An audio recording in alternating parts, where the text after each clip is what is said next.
हम लोग का जो है सुपर फास्ट डिवीजन चल रहा था। इसमें जो है सुपर फास्ट डिवीजन में अभी तक जो है हम लोग का टोटल चैप्टर जो है चैप्टर नंबर 9 तक हो गया है। आज जो है हम लोग 10वां चैप्टर डिस्कस करेंगे।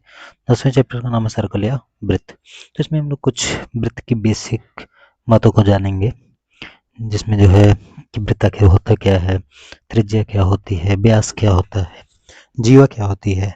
उसके बाद लास्ट में जो हम लोग जानेंगे ना, वो है कि स्पर्श रेखा और छेदक रेखा। ठीक है, तो हम लोग आगे डिस्कस करते हैं। तो सबसे पहले देखिए सर्कल या वृत्त। वृत्त में क्या है कि वृत्त आखिर होता क्या है। वृत्त एक निश्चित बिंदु से समान दूरी पर स्थित बिंदुओं का जो होता है बिंदुपथ होता है। अर्थात इसका मतलब क्या है, इसका मतलब है कि मान लीजिए अगर ये सर्कल है, ठीक है, अगर सर्कल है तो इसमें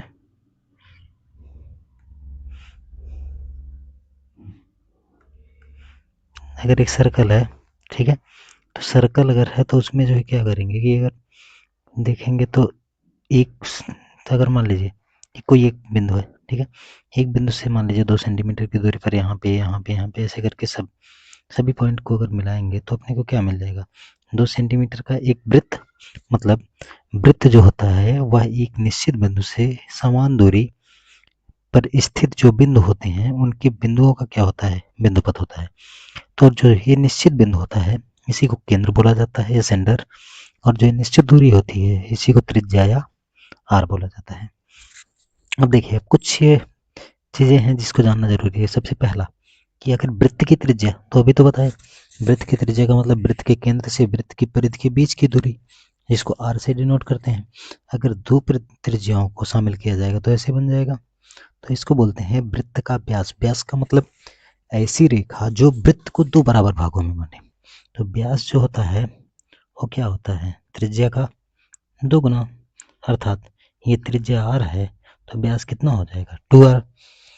और जीवा क्या होती है, जीवा का मतलब कि अगर वृत्त की परिधि पर किसी भी दो बिंदु को कहीं भी मिला दें, ठीक है, अगर यहाँ पे मिला देंगे तो जो अपने को मिल रही है, अगर मान लीजिए पी क्यू है तो पी क्यू क्या है, वृत्त की जीवा है।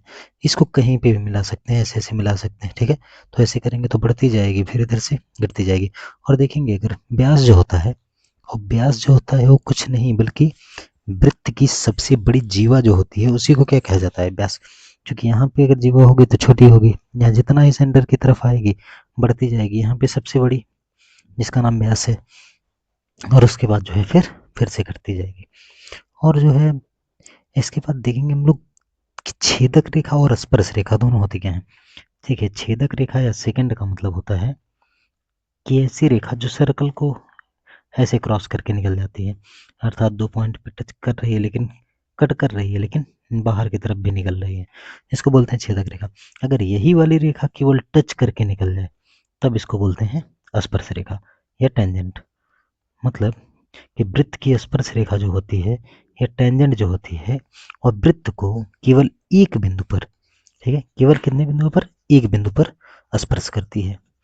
बोलेगा कि वृत्त की स्पर्श रेखा है मेन चैप्टर वृत्त, लेकिन हम लोग को पढ़ना है स्पर्श रेखा के बारे में। तो इसमें हम लोग जान चुके हैं क्या, त्रिज्या, व्यास, केंद्र, जीवा, परिधि। हाँ देखिए जब अगर मान लीजिए ये वाला वृत्त है, ठीक है, तो इस वृत्त पे अगर हम लोग चलेंगे, यहाँ पे एक तरफ से अगर घूमेंगे तो यहाँ से अगर स्टार्ट करेंगे ऐसे जाएंगे, तब जो दूरी हम लोग कवर करते हैं ना इसको परिधि बोला जाता है। क्या बोला जाता है, परिधि या सरकमफेरेंस। और इसके बाद जो है स्पर्श रेखा जान गए, छेदक रेखा, जीवाखंड और त्रिज्यखंड। सुनिए, जब कभी भी किसी भी वृत्त, मान लीजिए वृत्त है, ठीक है, अगर इस वृत्त में कोई जीवा अगर खींच रहे हैं, जीवा अगर ऐसे खींचेंगे तो जीवा दो खंड बना रही है, एक खंड इस साइड में है और एक खंड इस वाले साइड में है, ठीक है। तो इसको बोला जाता है जीवाखंड, इसको भी जीवाखंड, इसको बोला जाएगा जीवाखंड या वृत्तखंड इसको बोलते हैं। इसको बोला जाएगा छोटा है तो लघु वृत्तखंड और ये वाला बड़ा है तो दीर्घ वृत्तखंड, ठीक है। अगर यही काम त्रिज्या करे, जैसे अगर यहाँ पे देखिएगा तो अपने पास सर्कल है, सर्कल में यहाँ पे एक त्रिज्या है, यहाँ पे भी एक त्रिज्या है, दो त्रिज्याएं मिलकर के यहाँ पे कुछ भाग बना रही हैं, इसको बोलते हैं त्रिज्यखंड। क्या बोलते हैं? त्रिज्यखंड या सेक्टर, ठीक है। और इधर वाला जितना भाग है इसको बोला जाता है दीर्घ त्रिज्यखंड। क्या बोला जाएगा?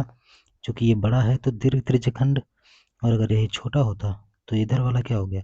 लघु त्रिज्यखंड, ठीक है।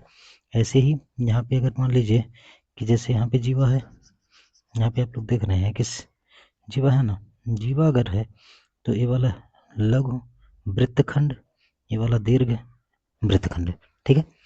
तो यहाँ पे लिखा भी है कि यदि जो है यहाँ पे लिखा है जीवाखंड या वृत्तखंड कितना होता है? दो, एक दीर्घ दूसरा लघु। ऐसे ही त्रिज्यखंड भी दो होता है, एक दीर्घ और एक लघु। अब देखिए तीसरा पॉइंट जो अपने पास सबसे जरूरी पॉइंट है वो है कि स्पर्श रेखा के बारे में। स्पर्श रेखा हम बताएं कि कोई भी अगर वृत्त है उससे अगर कोई एक रेखा खींची जाए जो कि वृत्त को केवल एक बिंदु पर टच करे, और यह एक बिंदु पर टच करेगी, और यहाँ पे जो त्रिज्या होगी वृत्त की उसके साथ में 90 डिग्री का कोण भी बनाती है। कितने डिग्री का?